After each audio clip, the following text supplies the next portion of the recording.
All right, so the meeting is now recorded, so you can officially start. So hello, everyone. Welcome to episode 52 of Warsaw Quantum Computing Group Meetup. My name is Paweł Gora. I'm the organizer of this meetup. And it is an inaugural meeting of the academic year 2023-2024. So as you can see, it's not the first ever lecture of the Warsaw Quantum Computing Group. And at the beginning, I will tell a bit more about this initiative and this meetup. So I hope you will enjoy it as well. So I'm also CEO of the Quantum AI Foundation, which is a non-profit organization that I founded 4 years ago to just organize different events like meetups, workshops, conferences, focusing on enhancing research, education, collaboration in new technologies, especially quantum computing, but also AI.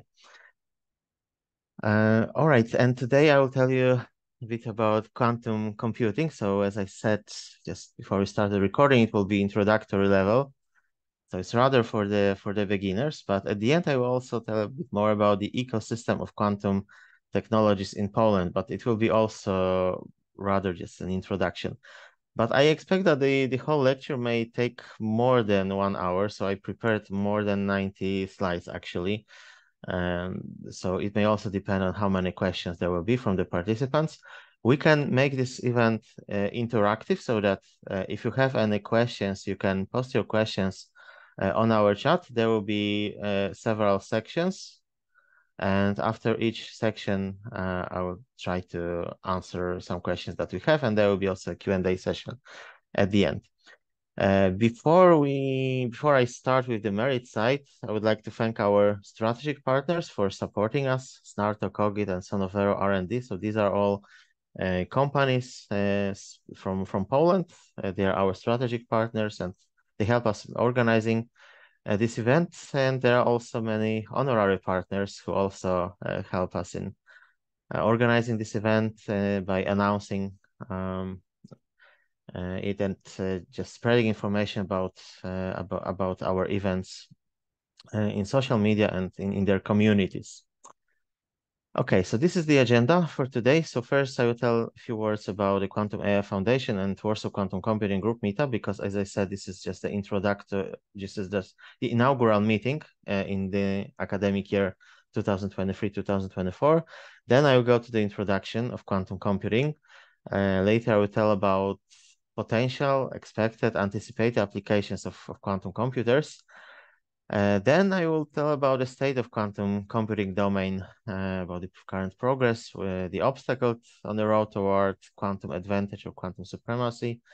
And finally, I'll tell about building a quantum computing ecosystem, especially in Poland, but not only in Poland. I will also tell about QWORD, which is an international initiative. I can see that we have many participants from abroad, so I believe that at least some of you may also find it interesting.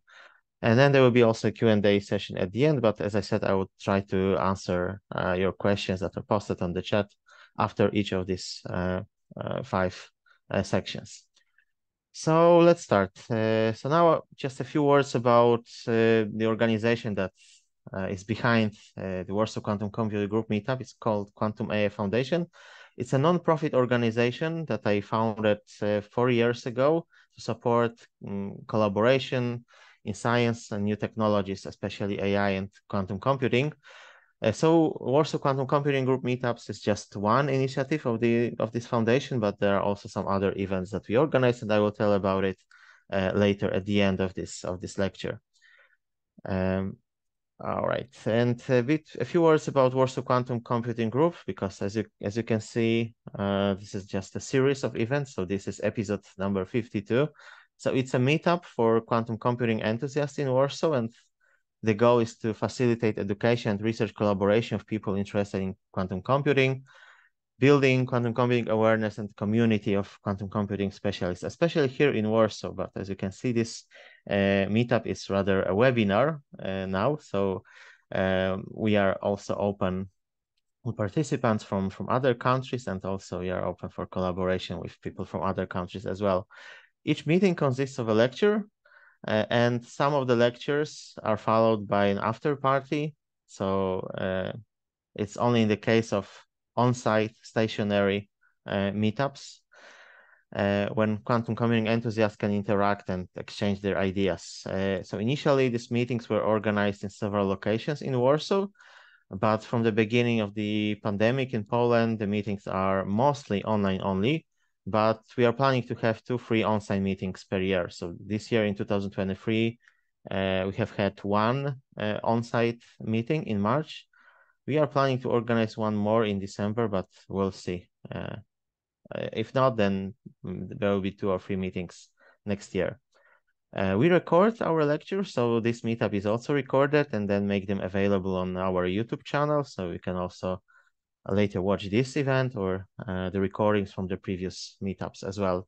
So we started almost 5 years ago to commemorate 100th anniversary of regaining independence by Poland, and the meetings are more or less once per month. So as you can see, there are some links to our YouTube channel, website, Twitter, Facebook, and LinkedIn profiles, and we also have a mailing list. So you can also join to just stay up to date. All right.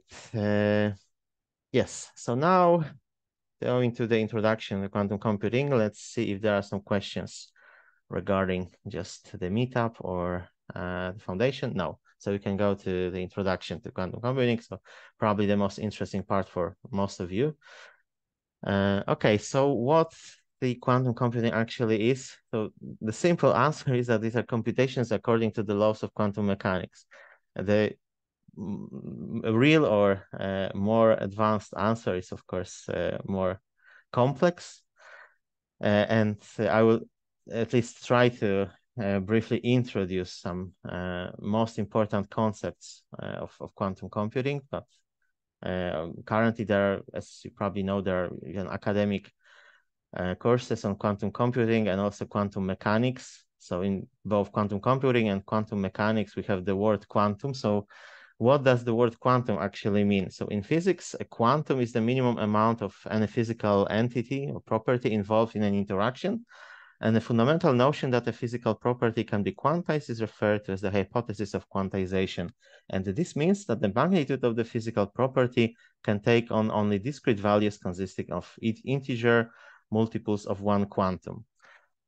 So why it is important for computing and for computer science? So when we think about the algorithms and want to solve some computational problems, we can analyze the computational complexity or prove the correctness of our algorithms, but at the end of the day, we would like to implement our algorithms on real computers and run them on real hardware.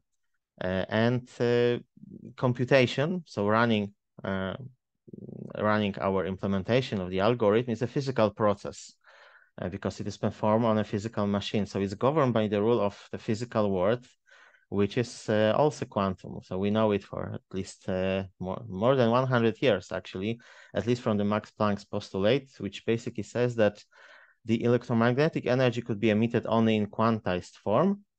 And here you can see that we have this equation for the energy. So it's an energy of photon or electromagnetic wave. There is a Planck's constant, and you have a frequency of a photon, and there is an integer multiplier here.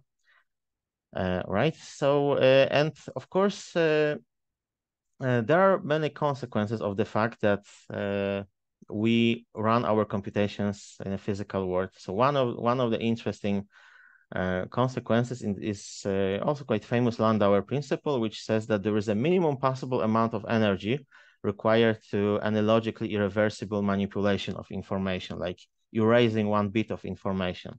And here we can see what is this minimum possible amount of energy. So there is Boltzmann's constant this time, and there is the temperature of the environment involved, right? So we can already see that the real world and the physics may have impact on our computation. So it should be taken into account. So as some of you probably know the history of computer science, many years ago in 40s, 50s of the 20th century, the computers were very large. So they occupied just large rooms. And of course, as researchers were thinking whether computers can be made smaller.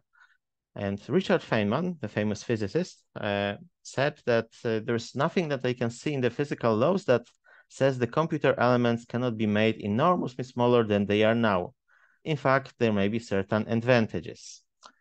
And indeed, researchers observed that there is a progress. And this progress was formulated in the Gordon-Moore's law, which says that the number of transistors in a dense integrated circuit doubles about every 2 years. So we may have more and more transistors packed in our circuits. And this prediction proved accurate for several decades and has been used in the semiconductor industry to guide long-term planning and to set targets for research and development. But several years ago, even Moore himself said that I see Moore's law dying here in the next decade or so. And Intel, a company producing processors, also observed that the pace of advancement has slowed. So now this doubling is not once per 2 years, but rather once per 2.5 years. So actually at the beginning in 60s of the 20th century, it was even faster. It was once per 1.5 year, more or less. But the trend will still continue thanks to hyperscaling. But the question is, can this process continue forever? So if it has to be just like this for the next 10, 15 years, then approximately close to 2035, 2040, a size of a single transistor would be of a size of a single atom. And in such a scale, the transistors or the classical transistors just cannot work as they work now. So we should already think about some other ways of performing computations in such a scale. And of course, it's not a new idea. So again, Richard Feynman, who is also considered as one of the fathers of quantum computing, but it's important to know that there were some initial ideas even a few years earlier. But in 1983, he said that now we can, in principle, make a computing device in which the numbers are represented by a row of atoms, with each atom in either of the two states. That's our input. So we represent our input in a row of atoms.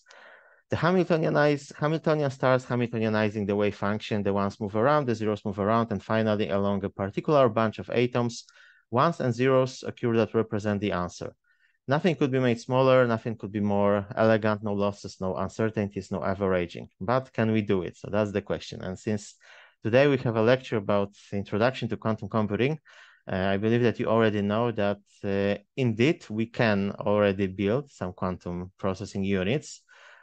So how exactly they can perform computation and what they can do is another thing, but it's important to know that we already have quantum processors. So this is just an example. It's a bristlecone quantum processor from Google. And on the right is a cartoon of this device where each X represents a qubit with nearest neighbor connectivity. And this is just an example because there are many other quantum processing units developed in different technologies, and I will be later also talking about it in the second part.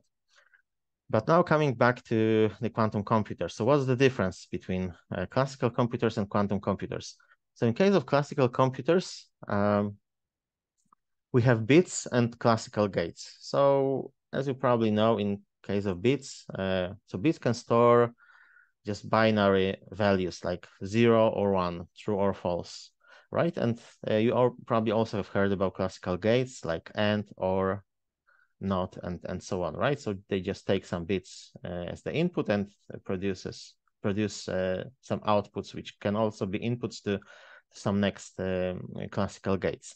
But in case of quantum computers, we have qubits and quantum gates. So what's the difference? So I already explained what's the state in case of a bit. So mathematically, it's something relatively simple because it's an element from the set 0, 1. But in case of a qubit, a state may be in a superposition of states 0 and 1.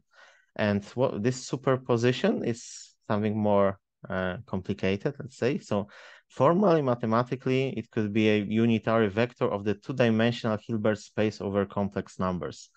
So it already even sounds more complicated, but I will try to explain you how you can think about qubits and these computations. So there are also some other differences. So in case of classical computers, the state is determined in a sense that we can know exactly whether the state is 0 or 1, and it can be changed from 0 to 1 and vice versa. But in case of quantum computers, to get values 0 or 1, we have to do a measurement which breaks superposition. And we just have some probabilities of getting 0 and 1, and these probabilities depends on the state of a qubit. But quantum gates may modify qubits and modify this probability as a consequence. Okay, so now a bit more about this superposition. We can represent superposition of states 0 and 1 in such a form. So here we have the so-called cat notation. So the 0 and 1 correspond to the basis states or values 0 and 1. But instead of thinking about them as just values 0 and 1, it's better to think about them as vectors, as an orthonormal base of a quantum system. So for example, 0 can correspond to the vector 1, 0, and this 1 cat may correspond to the vector 0, 1. A, B are complex numbers, so they even don't have to be real numbers in this case, but they cannot be just arbitrary complex numbers. The squares of their amplitudes are probabilities of getting 0 or 1 in a measurement, so that the sum of the squares should be equal to 1. So here we have the complex numbers. So just maybe, so for some people, it will be just a reminder, but maybe for some people it might be something new. So in case of complex numbers, so a complex number can be represented in such a form. So A and B are real numbers, and I is just an imaginary unit, so such that I square is -1. And the complex numbers can be also represented in a two-dimensional plane, so that we have this A and B, our real numbers. And the complex numbers can be also represented using the module of a complex number. So it's just square root of sum of the squares of these real numbers, and the angle, which is also called the phase. The one interesting property is that for each complex number, we have a complex conjugate. And if we multiply the complex number by its conjugate, we just get a real number. So we don't have this imaginary unit in this case. And why it is important. So there is an observation that only the relative phase between the coefficients of two basis vectors has any physical significance. So the phase of the quantum system is not directly measurable. As a consequence is that multiplying these coefficients A and B by a unit vector does not change the quantum state. So we can multiply these values, these numbers A and B, complex numbers A and B, by a unitary vector. So for example, the conjugate of the complex number A, and it will not change the quantum state. And thanks to that, A and B can be transformed to spherical coordinates. So this is the exact transformation. So here you can see that we have some angles in this case. And thanks to this representation, we can also say that the states of qubits correspond to the points on a sphere that is called a Bloch sphere. So in this case, 0 and 1 just correspond to two points, antipodic points on a sphere, right? And they also correspond to the, let's say, classical states 0 and 1. But in case of quantum computing, qubit states can be any point on the Bloch sphere, actually, right? So it can be any point, and it is important to remember it, because it will also turn out that quantum gates also correspond to some rotations or around some axis here. Okay, so this is also one of the reasons why on a quantum computing for a single unit, sometimes we say that it's a journey on a Bloch sphere. All right, so now a bit more about these quantum gates. So these are just some notable examples, like the Hadamard's gate, the X-Pauli gate, and so on. So now I will try to explain, tell a bit more about these examples of quantum gates. So here is the Hadamard's gate. So it is one of the most important quantum gates because it transforms the state 0 and 1 to the states in which the probability of obtaining 0 and 1 after the measurement is just 1/2. So it's just 50%.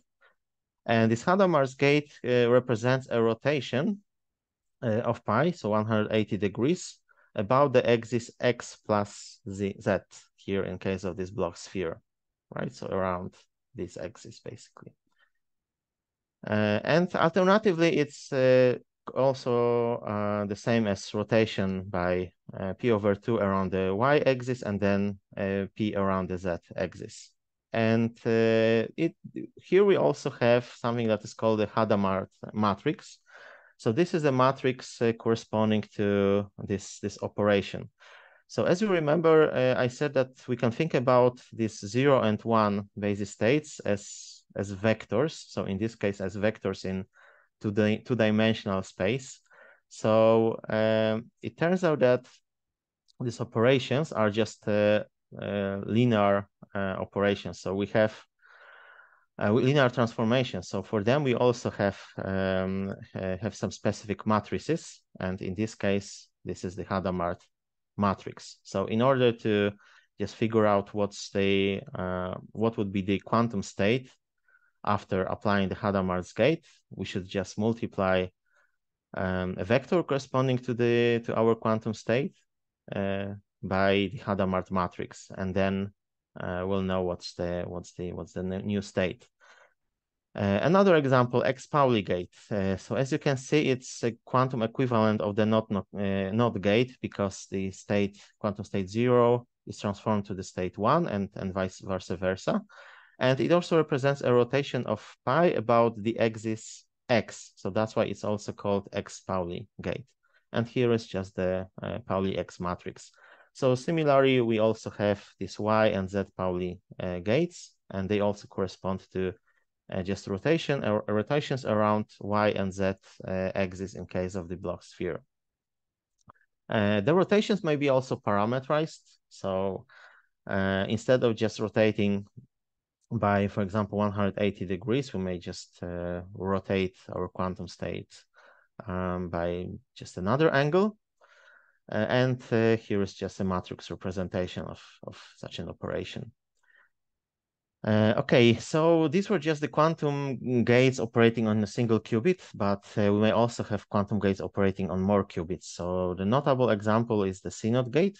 So CNOT acts on 2 qubits and performs the NOT operation, so this X-Pauli gate, on the second qubit only when the first qubit is 1, and otherwise it leaves it unchanged. And here we have the CNOT matrix. So in this case, it's the matrix 4 times 4. So in general, when we have quantum gates or operations over n qubits, the corresponding matrix should be of the dimension 2 to the power of n.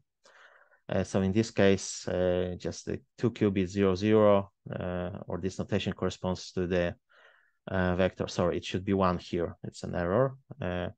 0, 1 to 0, 1, 0, 0, 1, 0, 0, 0, 1, 0, and so on. So here should be 1. So it's a mistake. Sorry for that. Okay, and the true power of quantum computing comes indeed from the quantum parallelism and having many qubits and operating on many qubits at the same time. So we can potentially prepare n qubits as a superposition of all possible 2 to the power of n numbers or basis states. And when we apply a given quantum circuit, so here we may have just a set of some other quantum gates, we can think about it as applying these gates to all possible states at the same time. So we just modify the probabilities. We modify the quantum states, and as a consequence, we modify the probabilities of obtaining specific values at the end. And this is just an example with 8 qubits. So we have 8 qubits at the beginning. So all of them were initialized to this basis state 0 at the beginning. Here we have some quantum gates. So this is X Pauli gate, Hadamard's gate, and CNOT gate. So these are just the gates that I've explained. And here we have the measurements, and then the results of the measurements are stored on classical registers. So what's going on here? So we have qubits number 3, 5, and 7, for which we don't have any quantum gate, right? So initially there were 0. So after the measurement, every time it should be 0, at least in theory. We should always get 0 after the measurement. In case of qubit 6, we have X Pauli gate. So in all cases, after the measurement, the result should be 1. In case of qubit 0, 1, 2, and 4, the situation is more complicated because first we apply the Hadamard's gate to the qubit number 4. So after that, as you may remember, we already have a state in which if we do a measurement, the result will be 0 or 1 with the same probability, so 50%. But then we have the CNOT gates, right? And the qubit number 4 becomes the controller for the qubit 0, 1, and 2. And we later apply again the X Pauli gate. So this CNOT gate, these CNOT gates implicate that the qubit 0, 1, and 2 become entangled with the qubit number 4, so that their state, it depends on the state of the qubit number 4.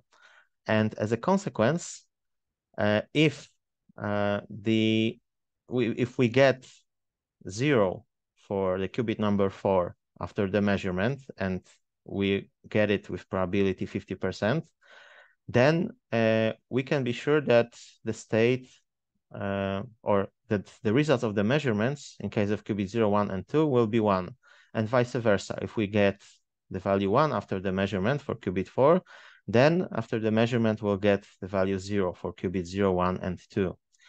So there are two possible results of just running this quantum circuit. So just reading from the qubit number 7, we may get the result 0, 1, 0, 1, 0, 0, 0, 0, or 0, 1, 0, 0, 0, 1, 1, 1. And everything depends on the result of measurement of the qubit number 4 here. And both values can be achieved with probability 50%. And so here we can say that in this quantum circuit, before the measurement, I was able to represent two 8-bit numbers at the same time. It turns out that they correspond to the ASCII code representation of my initials. Everyone can also do the similar experiments with your initials. It was done in IBM quantum environment. And this is an interesting and important property, right? Because this is also a difference with classical computers. Because in classical computers, on n bits, we can process only one n-bit number at the same time. In case of quantum computers, using n qubits, we can potentially process all possible 2 to the power of n n-bit numbers at the same time. And another difference, so I've told you that the results of computations kind of quantum computers don't have to be deterministic. So in general, they are stochastic. So in case of classical computers, the results are deterministic, and randomness is in fact a pseudo-randomness. So we have just generators of pseudo numbers, and we can just set specific values of the seed in our pseudo number generator, and then we can be sure that we'll obtain some specific numbers. But in case of quantum computers, we may have a real randomness.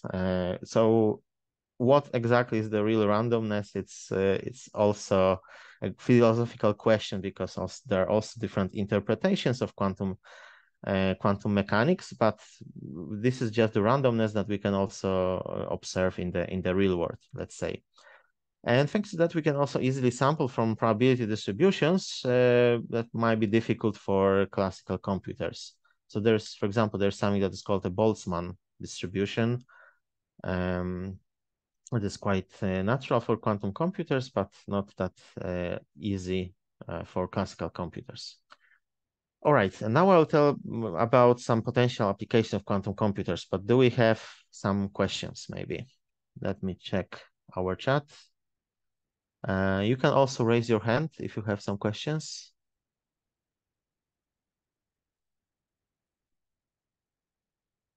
Actually, I don't see the chat now for some reason. Okay, I see the chat. I don't see any questions now, so I hope that everything is clear, and there will be also time for questions later. So now about the potential application of quantum computers. So quantum cryptography, or rather breaking some classical cryptography algorithms. So I will tell about it a bit more just on the next slides. Solving combinatorial optimization problems. I will also tell a bit more about it on the next slides, because these combinatorial optimization problems are just ubiquitous, so they just appear almost everywhere. In artificial intelligence, in machine learning, in finance, in transport and logistics. Sampling from difficult distributions. Yes, I've also already told about it. There are such distributions that are difficult for classical computers. Simulating quantum processors that may find applications in discovering new materials or drugs. And there might be also some other applications. So recently I heard about some approaches to general art, so generate images or generate music.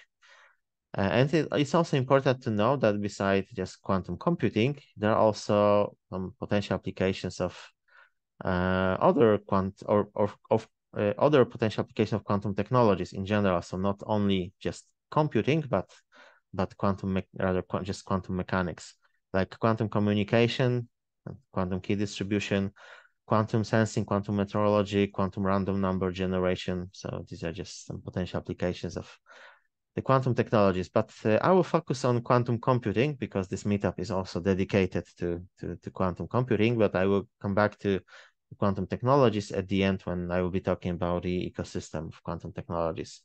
So now about some breaking some cryptography algorithms.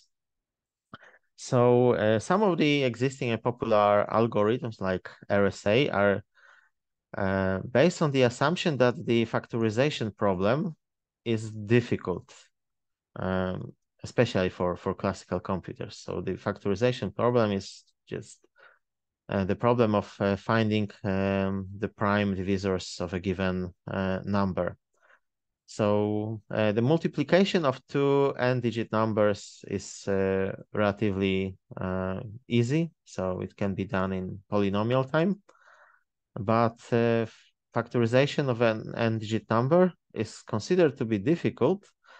So at least no algorithm has been published that can factor all integers in polynomial time. But an interesting thing is that neither the existence nor non-existence of such algorithms has been proven, but it's generally suspected that they do not exist, and hence that the problem is not in class of problems that can be solved in polynomial time. But as I said, this is just a general belief. But as far as I know, there's no proof of that. And actually, as you also probably know, that there are some special for some numbers, it's relatively simple to factorize them, right? So so this problem is just a problem of factorizing any arbitrary number.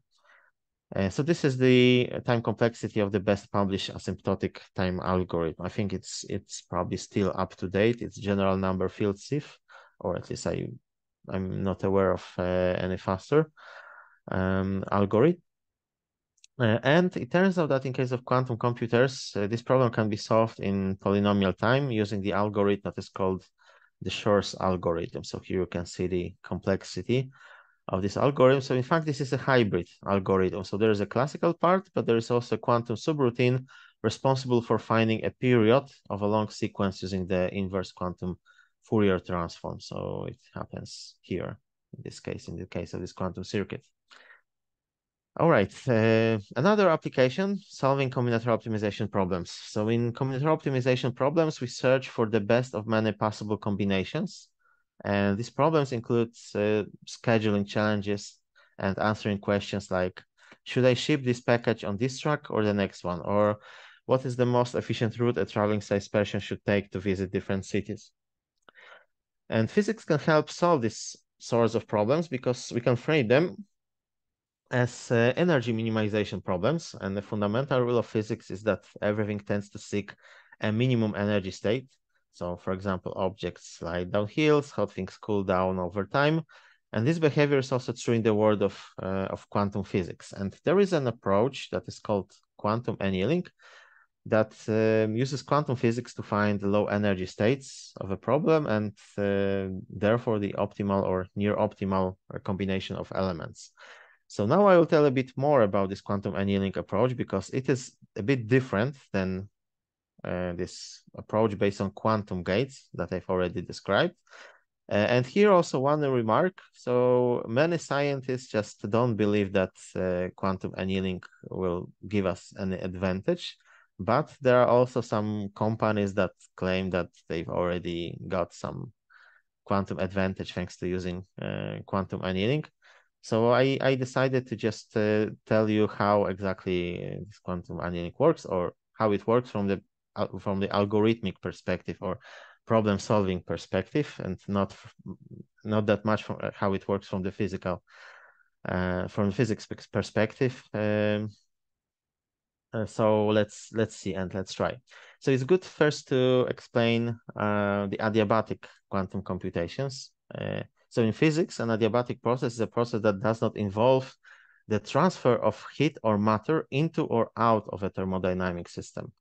So in an adiabatic process, the energy is transferred to the surroundings only as work. And there is this idea for adiabatic quantum computer. So the idea is that first, a potentially complicated Hamiltonian, so I will soon tell more what a Hamiltonian is or how we can think about a Hamiltonian. So first, a potentially complicated Hamiltonian is found whose ground state describes the solution to the problem of interest. So for the purpose of this part, you can think about a Hamiltonian as a function that just returns the energy of a given quantum system for a certain quantum state. So next, a system with a simple Hamiltonian, so a simple function, is prepared and initialized to the ground state. And finally, the simple Hamiltonian is adiabatically evolved to the desired complicated Hamiltonian. And by the adiabatic theorem, so when we do this evolution as the adiabatic process, the system remains in the ground state. So at the end, the state of the system describes the solution to the problem, so the global minimum. So this is the theory. And in practice, it's difficult to achieve the global minimum or the global solution. But an interesting property is that this model of adiabatic quantum computing has been shown to be polynomially equivalent to conventional, so this gate-based quantum computing in the circuit model. So how these adiabatic computations can be performed in practice? So this can be done thanks to something that is called the Ising model. So the Ising model is a model of ferromagnetism traditionally used in statistical mechanics. So we have some variables that correspond to spin up or spin down, and the states correspond to +1 and -1 values. So these are just the so-called atomic spins or magnetic dipole moments. And we also have some relationships between the spins represented by couplings and correlations or anti-correlations. And then we have the Hamiltonian of a given quantum system expressed as an Ising model as follows, right? So here we have these spin values, +1 or -1, and there are also some coefficients. So there are some linear coefficients corresponding to qubit biases, and the quadratic coefficients corresponding to coupling strengths. Okay, another interesting thing is that finding the minimum value of a non-planar ising formulation, so the non-planar graph in this case, because we have some connections, is NP-hard problem for classical computers. And in computer science, we also have something that is called quadratic unconstrained binary optimization, or QUBO in short. And these are just optimization problems that have similar formulation to the ising model. So here we also have binary variables, but this time the values correspond to 1 or 0. And such a formulation can be defined using an upper diagonal matrix. And we have just a vector X of binary variables. So again, we have some parameters, some coefficients, and this is a function of many binary variables of the degree at most 2 in this case. And as you can see, there is a correspondence between this QUBO formulation and the ising model. And here the idea is that if we can encode our optimization problem as a QUBO formulation, then it can be also encoded in a quantum annealing hardware thanks to this ising model in ferromagnetism. So our function that we want to optimize will correspond to the energy function or the Hamiltonian of a quantum system that we can evolve in time, but by modifying the strength of the magnetic field. Right, so we may have the initial Hamiltonian for which the ground state is easy to prepare. So for example, it can be just the superposition of all possible states after applying the Hadamard's matrix. And then we have the final Hamiltonian corresponding to the ising model and corresponding to our optimization problem. And then, so first, when S, so the strength of the magnetic field is 0, we start from the initial Hamiltonian, but then we change the strength of the magnetic field. And if we do it slow enough, the final state will be the solution of our problem, and we end up here. And at least according to this adiabatic theorem, it should be the global optimum. But in practice, it doesn't work like this. So there are several reasons. So first of all, it's difficult to have really adiabatic process. So the adiabatic theorem is difficult to ensure that the adiabatic theorem will work. So this is one thing. Another thing is that the modification or the change of this strength of the magnetic field should be slow enough. And there are even some mathematical formulations just describing how slow should be the evolution of of our quantum system and modification of the strength of the magnetic field. So in practice, it's difficult to ensure that we'll find a global optimum in a short time. But anyway, there are some chances that we'll just end in we'll finish our computations in a state corresponding to, let's say, near optimal solution, right? So that would be close to the global optimum, maybe not very far.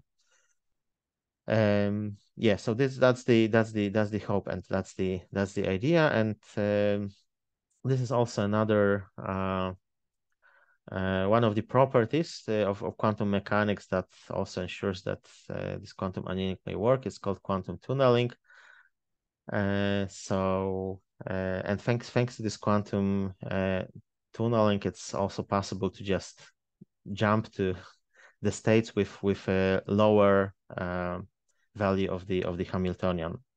And there are some nice explanation of this on the website of the D-Wave company, which is probably the only company working on this quantum annealers. There are also some digital annealers developed by several companies, but in case of real quantum annealers, at least D-Wave is probably the most popular company. And just to give an example how it can be used for optimization, and it's quite interesting and relatively simple use case. It was first published by researchers from Volkswagen and D-Wave already several years ago in 2017, as far as I remember. This is the title of the paper, and here we have the authors from Volkswagen and D-Wave. The The paper is relatively short, so I also encourage you to read it, and it's not very difficult, as you will see. So this was a problem of optimizing traffic flow using a quantum annealer. So what exactly was done here? So first, the researchers built a road network from OpenStreetMap data, for example, and they also have real routes from real GPS data from taxis in Beijing. There was a data set that is called T-Drive. For each car, for each taxi, they added 2 possible routes between source and destination. So the source was the city center. As far as I remember, the destination was the airport just outside of Beijing in China. And of course, it was assumed that cars may share road segments, right? So they have many cars, and each car had 3 possible route options.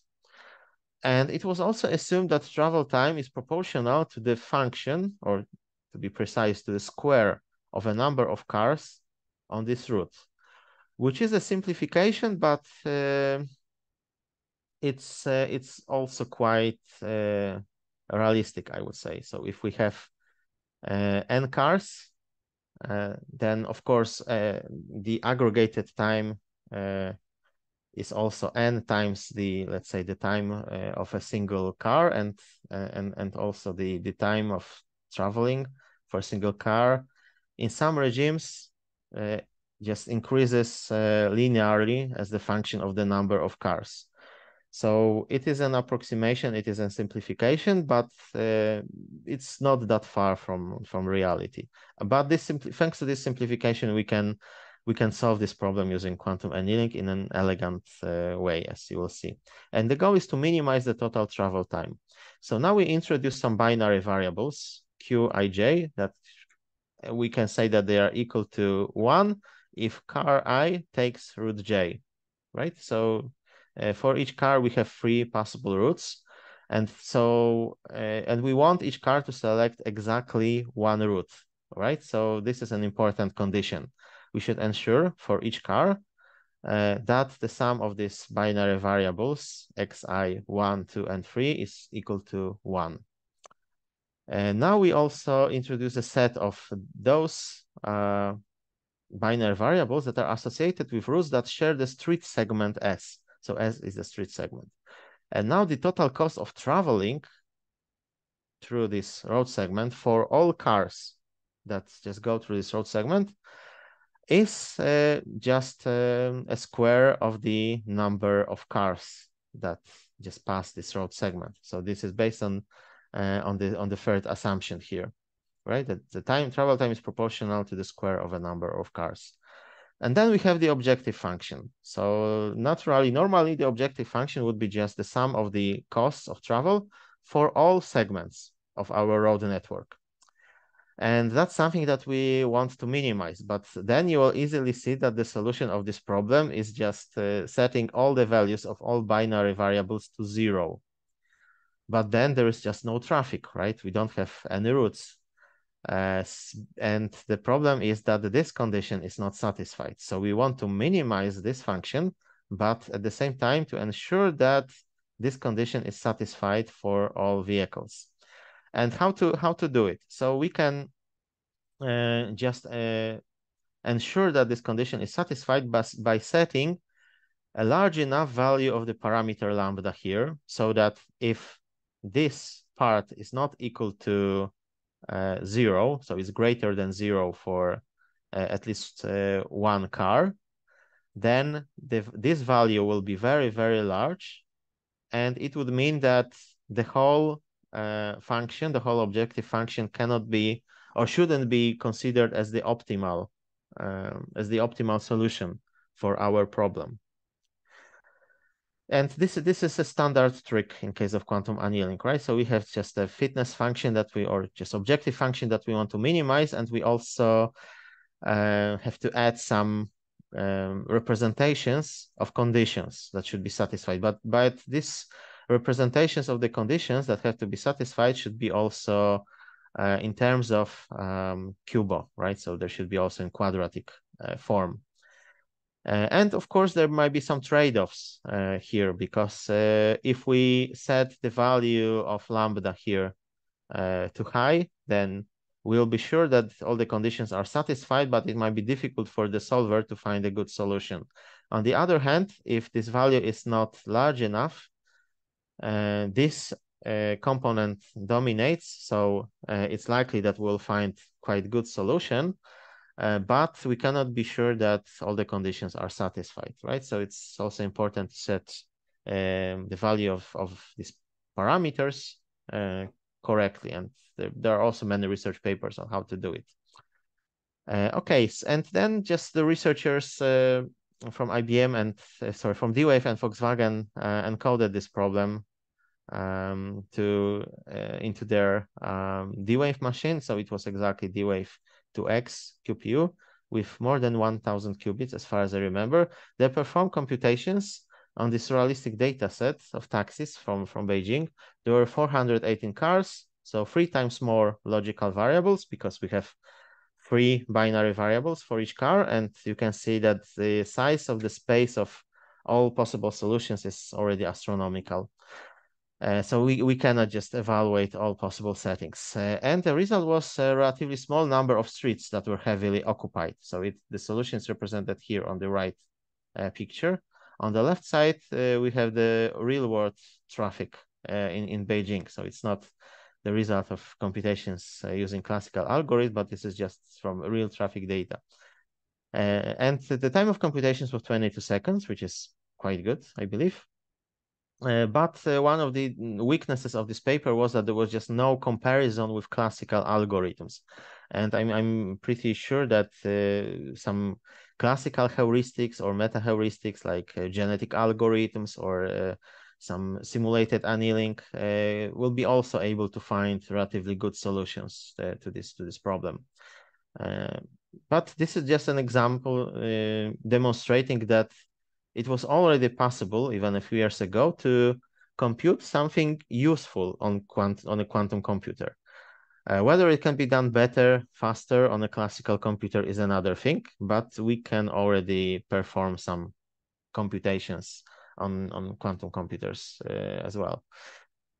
And of course, it may find applications in many domains, especially in logistics. There are already some logistic companies interested in such solutions. And there are approaches to quantum approaches to solve some traveling salesman problem or vehicle routing problem in logistics. And as I said, there are also similar problems in finance, and there are also ideas to apply quantum computing to machine learning. So I've already heard about quantum counterparts of almost all popular classical machine learning algorithms, like neural networks. We have quantum neural networks. There are approaches to build quantum generative adversarial networks, quantum Boltzmann machines, quantum SVMs, quantum reinforcement learning, and so on. So there are already many approaches. So this is just an image from a presentation given by Maria Schultz for Keyword, where she just presented how we can divide the whole quantum machine, or maybe not quantum machine learning domain, because we also have classical computations here. But it's important to emphasize that we may have both classical and quantum data, and classical and quantum algorithms.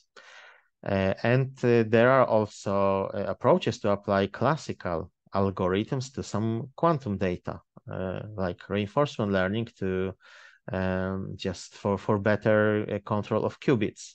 But there are also algorithms to apply quantum approaches to classical data. One of the most popular nowadays are variation quantum algorithms. So in these variation quantum algorithms, the general idea is that our task, our optimization problem, is encoded into a parameterized cost function, so parameterized circuit that is also called ansatz, that is evaluated using a quantum computer. So for this, we need these parameterized gates. And there's also a classical optimizer that trains the parameters. So trains these angles of rotations, basically. And VQAs have emerged as the leading strategy to obtain quantum advantage on the so-called NISQ devices, so noisy intermediate scale quantum devices, where we still have noise, and it is one of the issues in case of contemporary quantum computers. All right, and now I'll tell more about the state of quantum computing, about the progress, the obstacles, and so on. But do we have any questions to the part about the applications? I think I don't see any questions on our chat, but let me check it. No, I don't see questions. All right, so let's move on. So we can observe the significant progress recently. So I believe it's not as huge and as fast as in case of artificial intelligence, but we can observe it. So companies announce that they are able to have or build larger and larger quantum computers. And the first claim of achieving quantum supremacy by Google was in 2019. So this was the paper Quantum Supremacy using a programmable superconducting processor published in Nature, I think. Yes, it was in Nature. So later there were some controversies whether it is really a quantum supremacy or not, but recently IBM also announced that they also achieved quantum advantage. So they used a processor with 127 qubits to generate large entangled states that simulate the dynamics of spins in a model quantum material and accurately predict properties, such as its magnetization. And they suggest that with error mitigation, existing and near future quantum computers might be good enough to help with problems that are beyond the reach of classical machines. So that was just the suggestion, and I'm not sure whether it can be already considered as quantum advantage or not, but it's good to know that there are already some experiments demonstrating that we are able to perform such computations on quantum computers in some sense better than classical computers, and that's something we should acknowledge. So this is also one of the reasons of the progress, and there are already many libraries, quantum libraries, and software development kits. So here are just some examples. We just share some examples of the code. So this is code of Qiskit, which is an open source framework initialized by IBM. And it's a Python library in this case. Here we have PyQL library from Rigetti. It's another company also building quantum computers. Project Q is another open source project. I think it was initiated in Zurich at ETH. D-Wave Leap is a framework from this D-Wave company working on quantum annealers. YAO.jl, it's a library. I heard that it's a very good library in Julia. So usually the quantum libraries are in Python or for Python, but Julia is also becoming more and more popular. Penelane was the first library for quantum machine learning. So when it was released, it was even called the TensorFlow of quantum computing. Before Google released TensorFlow Quantum. So TensorFlow Quantum is another library for quantum machine learning, and it also extends the syntax of standard TensorFlow library for this classical machine learning. And now a bit more about the hardware. So it's also good to know that there are several approaches to build quantum computers. There are ion traps, superconducting qubits, photoning qubits. There is this D-Waves approach for quantum annealing. There are ideas to build topological quantum computers. As far as I know, they doesn't exist yet. And there are at least several other approaches. And as far as I know, currently it's even hard to say which of these approaches will become successful or the most successful at the end. It's difficult to predict it, but as there's a famous quotation attributed to at least several people. Probably the oldest date is related to Abraham Lincoln. Now, the best way to predict the future is to create it, and so it's also good to work on building quantum hardware and quantum algorithms. But it's also good to know that there are some obstacles on the road toward quantum advantage. So these are just examples of the obstacles, of the problems that the quantum researchers have to face, like decoherence. So there's limited quantum state duration. There is a noise, so there is a need for error correction and error mitigation. There is a need for algorithms and proofs. So in many cases, it's difficult to prove the quantum algorithms are better than classical algorithms. So even for the Shor's algorithm, as you have seen, we just expect that classical computers are not able to factorize large numbers, but it hasn't been proven yet. Building some quantum gates is also still challenging. So going to quantum error correction, it's also good to cite Professor Scott Aronson. So there was this discovery in 90s that was just after it was also discovered by Peter Shor, who just first published his algorithm for factorizing numbers. And he later proved that quantum error correcting codes exist. And later, Aharonov and Ben-Or and other researchers working independently proved a year later that these codes could theoretically push error rates close to zero. And this was the central discovery that convinced people that scalable quantum computing should be possible at all, and that it's merely a staggering problem of engineering. So this is what Professor Aronson said. So this is just an example of quantum error correction codes, just to let you know. So here we just encode the state 0 as 0, 0, 0. So we use 3 qubits instead of 1, and the same for this basis state 1. So we have 3 ones.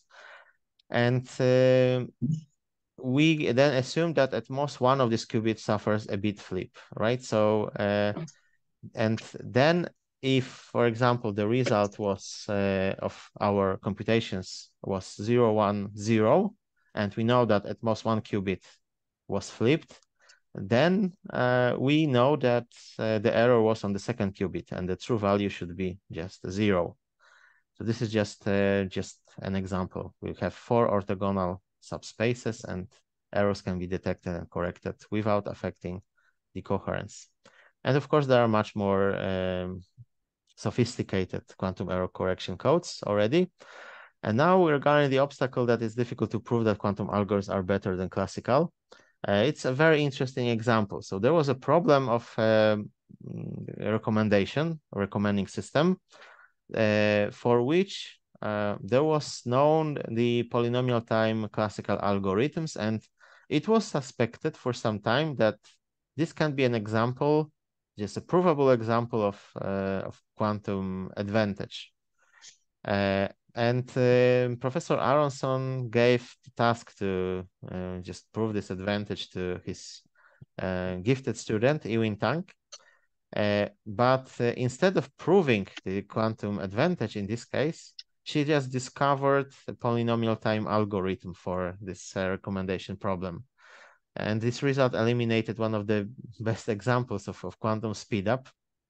So as you can see, it's difficult to prove the quantum advantage. And if we don't have proofs, we should always be cautious and anticipate that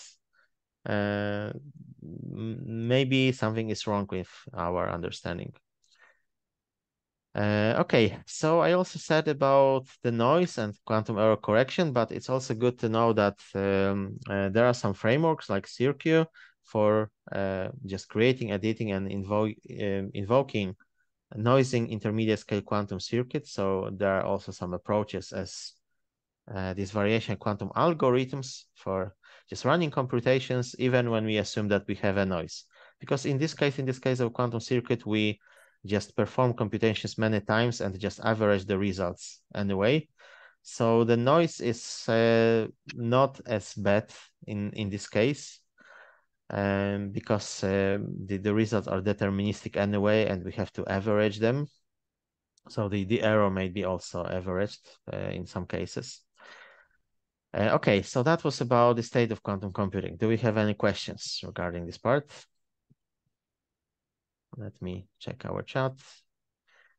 No, so now going to quantum computing ecosystem.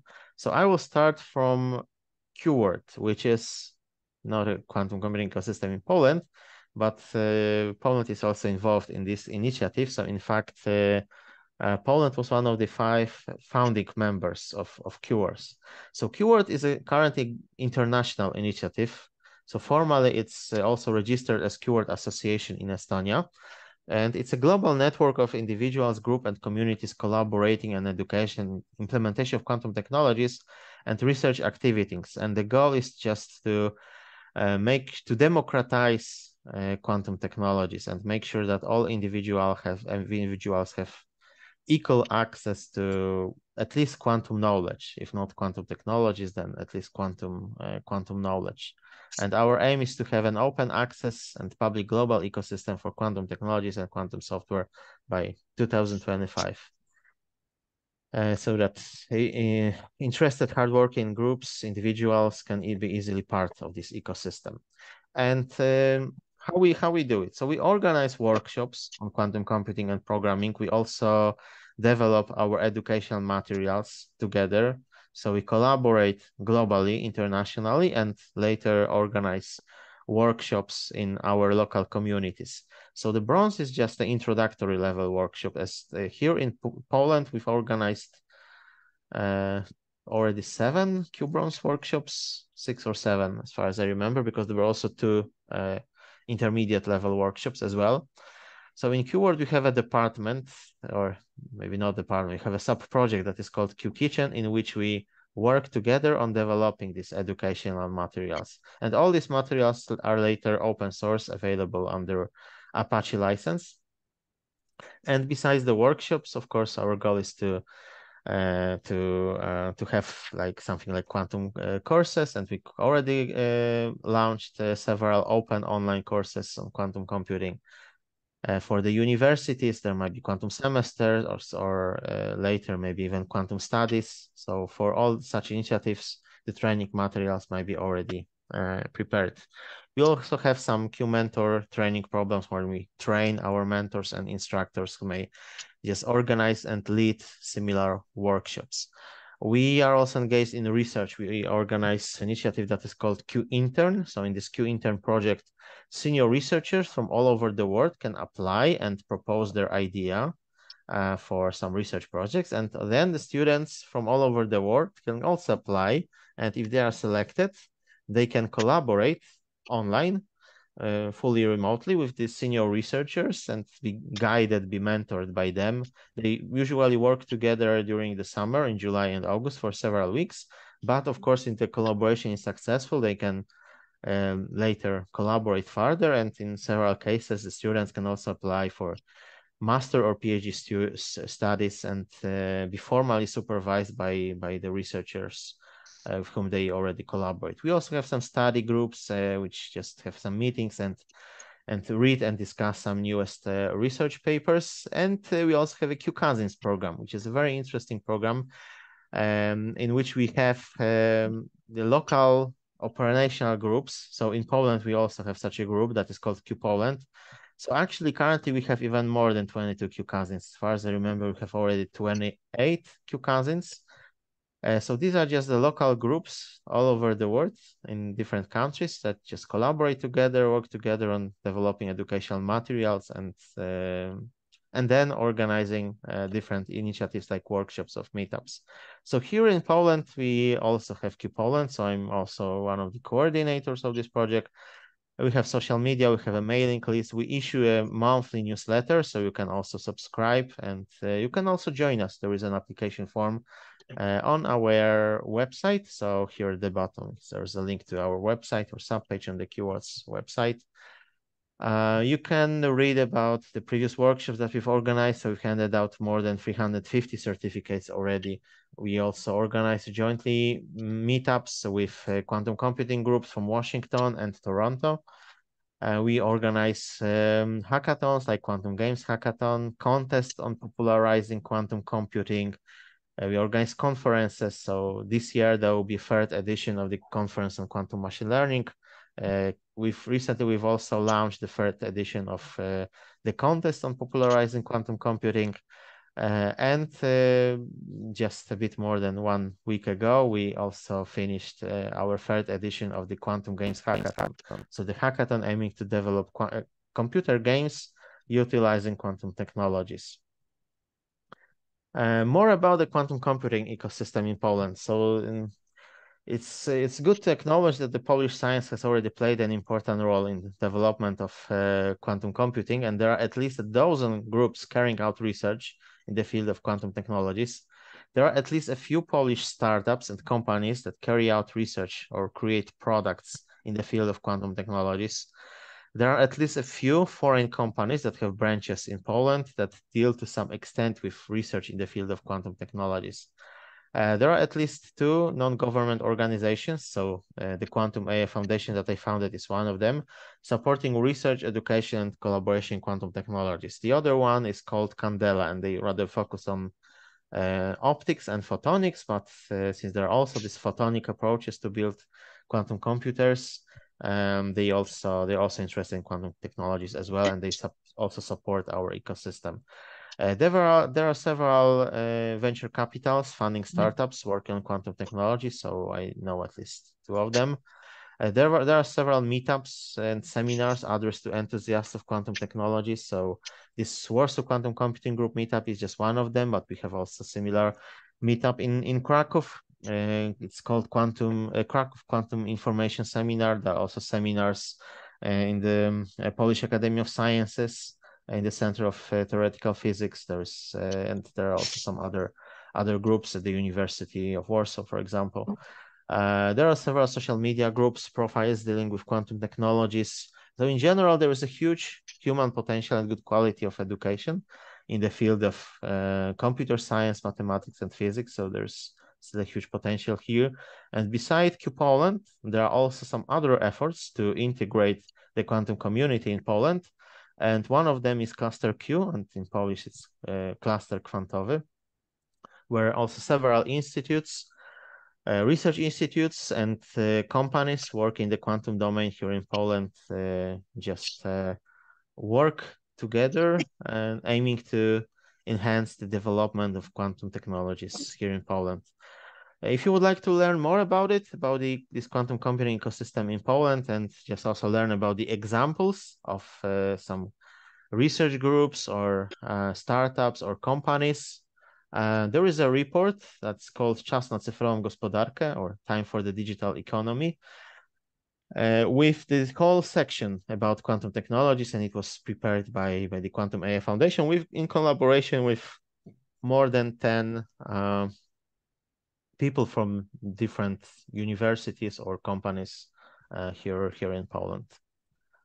It's also good to know that there are some projects or grant initiatives that can, let's say, support financially open source projects. So one of them is Unitary Fund. So of course, it's not only for Poland, so it's a worldwide initiative. So if you are looking for some financial support for your open source projects, you can apply for the micro grant.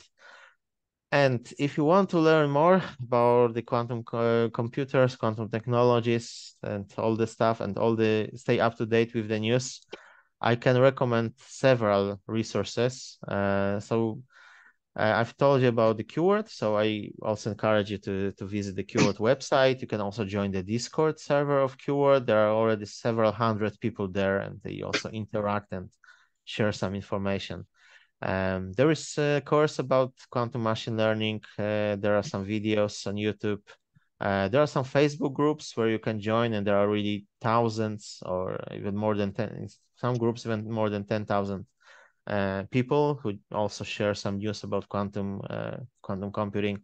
As Warsaw Quantum Computing Group, we also have our own group on Facebook.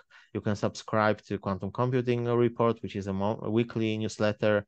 I'll also subscribe to our monthly newsletter of Q Poland. You can find more links on the website of Quantum AI Foundation, where there's just a special section that is called resources, and there are even much more links that you may find helpful in your journey. So with this, I would like to thank you. And if there are some questions, I'll be happy to answer now. And later I will also announce the next webinar, the next meetup of Warsaw Quantum Computing Group.